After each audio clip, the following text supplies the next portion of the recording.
Hi welcome to funny kitchen. ఈరోజు funny కిచెన్లో ఆలు పన్నీర్ రెసిపీ ఎలా చేద్దామో చూద్దాం రండి. కుక్కర్ పెట్టుకొని 2 టేబుల్ స్పూన్ ఆయిల్స్ వేసుకోండి. తర్వాత ఆనియన్, అల్లం వెల్లుల్లి కట్ చేసి పెట్టుకొని దాంట్లో వేసి బాగా మిక్స్ చేసేయండి. తర్వాత కొద్దిగా అల్లం వెల్లుల్లి పేస్ట్ కూడా వేయండి, టేస్ట్ బాగుంటుంది. టమాటో వేయండి. బాగా మిక్స్ చేసిన తర్వాత టేస్ట్కి తగినంత ఉప్పు, క్రిస్టల్ సాల్ట్ వేయండి. కొద్దిగా పసుపు, మిరప్పొడి వేసి బాగా మిక్స్ చేయండి. మీకు కావాలంటే పచ్చిమిర్చి కూడా వేసుకోవచ్చండి. తర్వాత ఆలు, క్యారెట్, కొన్ని పచ్చి బఠానీలు వేసి మిక్స్ చేసుకొని పన్నీర్ పీసెస్ కట్ చేసుకొని పక్కన కడాయిలో వేసి బాగా బ్రౌన్ కలర్ అటువైపు ఇటువైపు వచ్చేలాగా కాల్చుకోండి.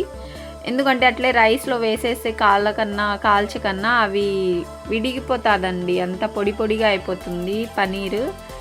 తర్వాత 2 గ్లాసెస్ రైస్కి 4 గ్లాసెస్ వాటర్ వేయండి. కుక్కర్లో ఒక 4 విజిల్స్ వస్తే చాలండి. కొత్తిమీర కొద్దిగా పైన గార్నిష్కి వేసేస్తే చాలు. ఒక 4 విజిల్స్ తర్వాత చూడండి, రైస్ చాలా పొడి పొడిగా వచ్చింది. సబ్స్క్రైబ్, లైక్, షేర్ మాత్రం మర్చిపోద్దండి ప్లీజ్. బాయ్.